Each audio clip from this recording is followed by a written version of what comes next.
Hey, Shalom, Shalom, Mishpocha. Welcome to another edition of Ray Bash's Ramblings. I'm your host, Rabbi Yehuda ben Shomer, and today I'm going to be talking to you about how prophecy is killing us. Before I get into that, I'd like to draw your attention to our master Rebbe, Rebbe Yeshua Moshiach. Yeshua Ha Moshiach, Yeshua our Messiah. He was a very simple man, a very simple rabbi. He walked most places he went. He said that the foxes of the fields have holes to live in. Birds of the air have nests, but he didn't have any place to lay his head. He told his Talmudim, his disciples, he says, "Freely I've given unto you, therefore freely give." Rav Shaul, one of Yeshua's Talmudim after his resurrection, he met Rav Shaul on the road to Damascus. And what Rav Shaul said in one of his letters, he said, "If you have food and clothes, therewise be content." Notice he didn't even mention shelter. And we always say the three big ones are food, clothing, and shelter. But he said, if you have food and clothes, be content. Don't worry about shelter, implying that, there's always brothers and sisters that you can rely on and depend on to live with. But we in the body of Mashiach, regarding end time and eschatological prophecy, the stuff of Daniel and Revelation, coupled with the frightening possible realities of these conspiracy theories of vaccines and New World Order and Illuminati and one world government, and also taking into consideration the events of our daily world and news, wars, rumors of wars, the impending economic collapse of the Western world, and taking all that into consideration, we as the body of Messiah prophetically are running scared and we are killing ourselves. We're killing ourselves because we've lost our Messianic vision. We've lost the simplistic, altruistic vision of Yeshua our Messiah, where he says, "Freely I've given unto you, so freely give." He says, "You know what? I'm not going to see any of my children out begging for bread. I will always provide for you." And he says that I will provide for you in such a way that if you provide for others, that if you give unto the least of these, my brethren, you have done it unto me. You're giving to me. Meaning that if you give to Adonai and to the needs of the body of Messiah, that Adonai will pay you back in interest. And we have this fear that if we give, that we're not going to have anything for ourselves, that we're going to have to do without.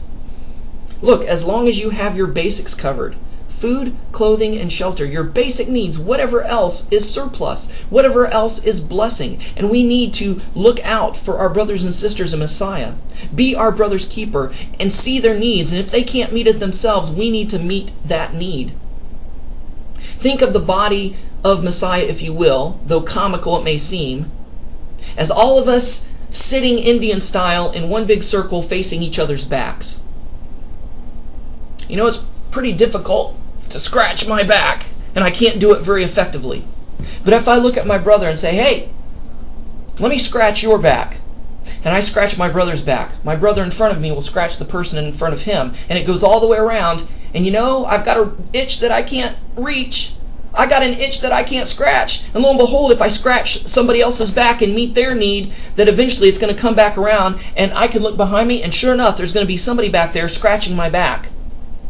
So basically, my point being that if we meet the needs of our brothers and sisters in Messiah, that our needs will automatically be met. Because somebody will see our needs, even needs that we don't even visualize or see that we have or know that we have. They'll see it and they'll provide, as long as we provide for other people. Remember what Yeshua said. He says, "Those who seek to save their lives will lose it." It's the end of the world. 2012, the New World Order, one world government, economic collapse. Oh, let's get in our bunkers. Oh, let's hoard food and clothing and supplies. Let's get our weapons and militia. Let's move to Costa Rica. Let's get our passports. Because the Bible says that only a fool can see what's coming and he doesn't prepare. We're like Noah. We see what's coming and we're preparing for it. And God said, if I don't provide for my own, I'm no better than a bastard. It's true. The scriptures does say, be like Noah and see what's coming and prepare for it. But do you see how we're doing that? We're doing it out of a motivation of fear, not out of a motivation of wisdom and responsibility. We're doing it out of fear. And fear clouds the mind. Fear clouds judgment. And fear blinds the prophetic eye. It makes us see things that aren't really there. Or it makes us see things that are obscured, like a funhouse mirror. Things in this mirror may appear bigger than they really are. And prophecy's killing us. Our view of prophecy is killing us. We've taken this prophetic view of eschatology from Christianity, and once we left the church, we just brought it over to the synagogue with us. And we have not reevaluated our eschatological prophetic things through the scriptures, through the Torah itself. And you know what? Everybody is telling me about this fear and about this anxiety that they're feeling. You know, they're hearing those doomsday prophets, the so-called watchers on the wall, watchmen on the wall. And they're saying the end is near, folks. Prepare. The economic collapse is imminent. The beast is coming. He may already be here. Oh my gosh, what am I going to do? I got to prepare. I got to make sure I got food in my cupboards. I got to make sure I got enough water stored. I got to make sure. Look, I've always said you're going to be one of three people in the end.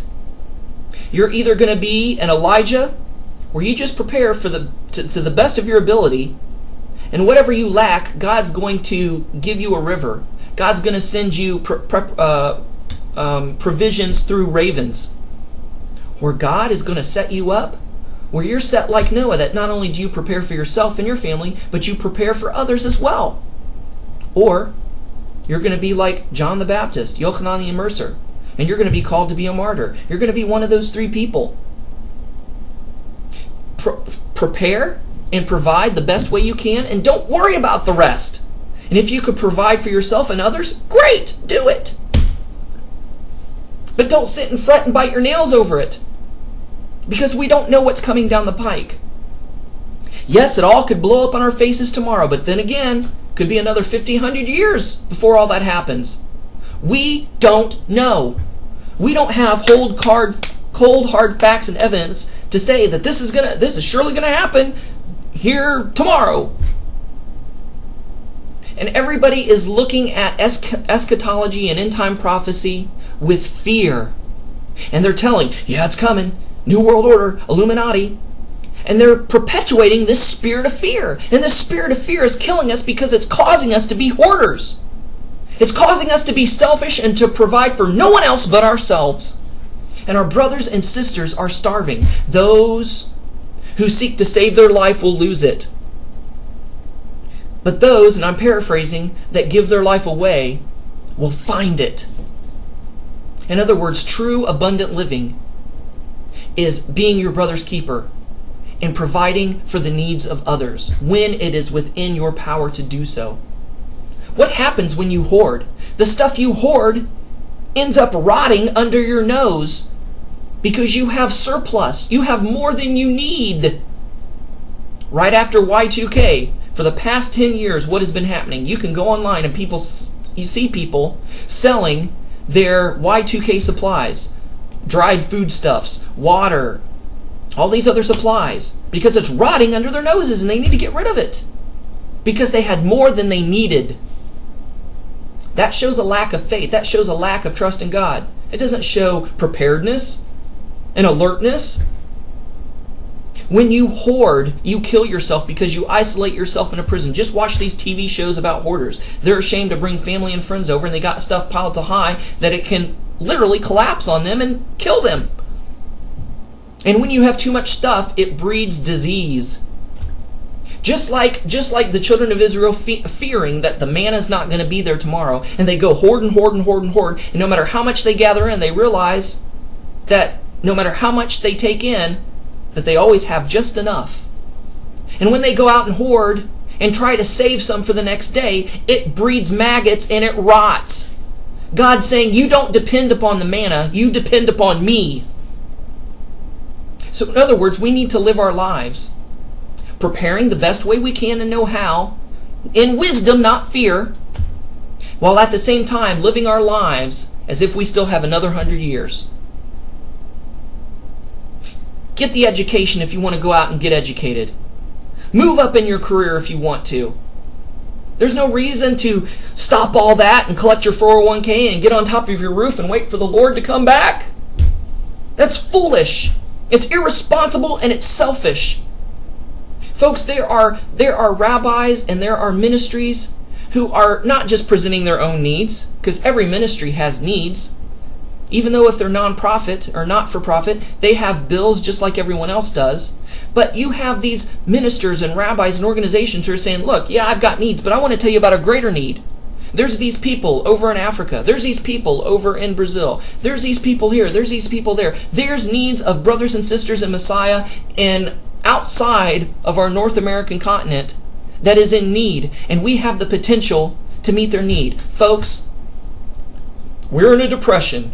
We're in an economic recession. The economy is about to collapse.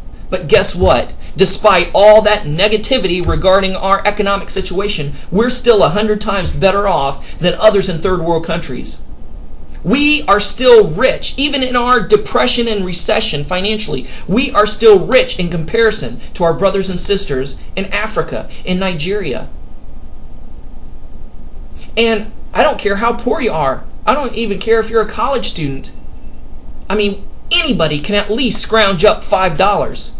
You've got that lying in an old pair of pants, or stuffed in a couch cushion, or in change scattered about the house or out in your car. And no gift is too small, folks. If you give what you have and give cheerfully, give out of the love and abundance of your heart, no matter how small it is, God can multiply that. And sometimes people don't give because they're afraid if they give, they won't have themselves, or they feel, oh, I'm embarrassed because it's too small. No gift is too small, folks. No gift is too small. And we need to remember, we need to recall these things in regards to Scripture. Listen to what Proverbs 3:28 says. Here is the picture of somebody in need coming and knocking on your door. And it says, don't say to your neighbor, come back later, I'll give it tomorrow, when you have it with you. Why? Because that's a sin. You're afraid to meet somebody else's need because you're afraid if you give, you're going to be without. And what does James, Yaakov 2:16 says? If one of you says to him, go, I wish you well, keep warm and well fed, but does nothing about his physical needs, what good is it? That's why Rabbi Shlomo Carlebach said that atheists are more holy than most Jews. Why? Because an atheist doesn't believe that there's a God that can meet people's needs. And when they see a need, they say, if I don't meet that need, nobody else will. So they meet the need. They don't cop out and use this, well, I'll pray for you. Oh, go, Shalom Aleichem, peace be unto you. I wish you well, keep warm and filled. But does nothing about his physical need. What good is it? It's no good at all. And we, living in this economic crisis, are still more well off than our brothers and sisters in other lands. And we need to meet the needs of our brothers and sisters. Now, think about when the tabernacle was being built. Back in Shemot, Exodus chapter 25. God said, I want you to build a tabernacle for me. I'm not going to build it for myself. I'm not going to bring it down on a shaft of light accompanied by angels and dwell with you. No, you have to build the tabernacle for me. You have to clear a space and build it for me. These are the supplies that you'll need. So if you got them, give them. He gave specific instructions for specific supplies, but he didn't give the amount of how each person should give. So in other words, one of the verses says that they need purple and scarlet yarn. Well, if somebody had a whole spool and they wanted to give a spool, give a spool. But if somebody only had a thread and that's all they can give genuinely, then give it. There was no scriptural set amount on how much somebody could give. They were just to give. These were the things that were needed, and this is what you were to give. And that's what they gave. So no gift was too small. Even though that there were specific items needed, no gift is too small. Now our brothers and sisters, the people of the tribe of Gad, through Gad's son Eri, the Igbo people of Nigeria, have cleared a space for this tabernacle to be built, but they don't have the resources and the supplies to build their tabernacle. We need to supply those things for them so they can build it.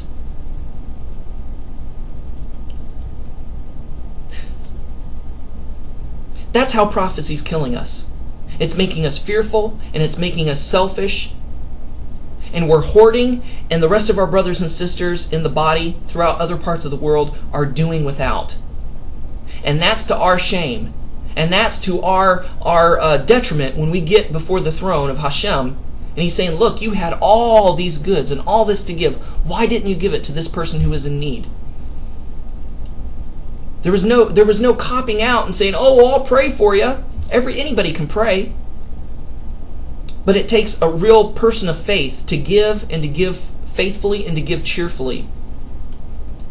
So here I am, just a simple rabbi, expressing to you a need. Not a need of my own. I ain't gaining anything from this. I ain't getting anything from this. I'm not benefiting from this in any way. But I'm presenting to you a need of our brothers and sisters, Torah-obedient, Torah-observant brothers and sisters in Nigeria, of the Igbo people, who consequently, as part of the lost tribe of Gad, that even the Orthodox Jews recognize and are trying to assimilate them into Judaism and saying, oh, Yeshua is not the divine Messiah. And then on the other hand, you have Christians saying, oh, you don't have to keep the Torah. We're under grace. That's not for us. That's not for you. And here I am saying, people, they want to walk the Torah. They need resources. They need Judaica items and educational resources. They don't necessarily need money. I'm not asking for money here. But if all you have is money, we'll buy something for you that they need to send to them. But I have the website posted and the specific link regarding the tribe of Gad, and you could read all the information, watch all the videos, and it'll tell you how you can help the Igbo people of Nigeria that are part of the lost tribe of Gad. Folks, this is a chance and an opportunity to literally have your hand in changing the course of prophetic history, because the lost tribe of Gad, a portion of the lost tribe of Gad, has been found. They're coming home. They're coming into their identity. They're coming into their own. They're understanding their prophetic destiny, and you can help. Instead of prophecy killing us and killing you and killing everybody else, you can look at prophecy in a new light, and you can give, and you can make prophecy come alive. You can make prophecy for these people to live. Let's help the tribe of Gad build their tabernacle. They've cleared a space.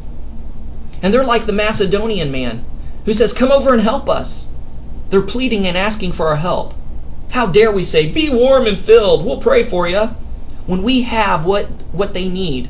They can't go to Judaica shops. They don't have them in Nigeria or in their neighborhood. We can go online, even if they're not in our neighborhood, and buy stuff from Judaica stores, Tallit, Tzitzits, Kippas, Tanakhs, shofars, mezuzahs, what have you. We can go and get Messianic and Natsari DVDs and books and resources. So this is what I'm asking you to do. Please go to the website, check it out, read it for yourself, and please ask what Adonai would have you do. Thanks so much for your time. Thanks so much for watching. Shalom and Shavua Tov. Bye-bye, folks.